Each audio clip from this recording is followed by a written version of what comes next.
Кайсы аял бактылуу десеңиз, кайсы аял бактылуу чындыгында? Балдары бар, курсагы ток, кийим кеченин алдыгынан баягы сөкө шакеттерди соңунан таккан аялбы?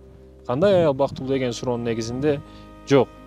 Эгерде мээрим керек болсо балдарынан алышы мүмкүн.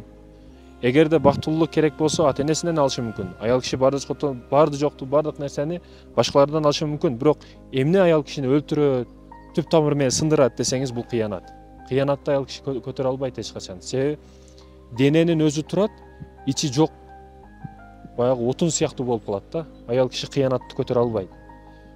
Баягы ажырашкандарды көбүн ижат этип сурамжылоо кылышканда, суроо жооп кылышканда, эрим кыянат кылды, ошондуктан ажыраштым деген суроону 80% жооп берген да. Кыянат, кыянат, кыянат. Ошондуктан эркектер бактысыз кылбаңыз аялыңызды. Бактысыз кылбаңыз, бактылуу кылыңыз. Ал үчүн кыянат кылбаңыз.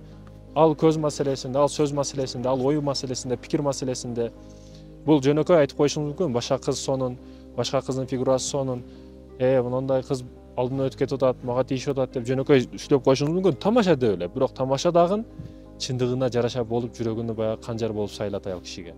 Ошондуктан керексиз сөздөн алыс болуңуз, урматтуу эркектер. Бактылуу аял күйөөсүнөн бакыт тапкан аял.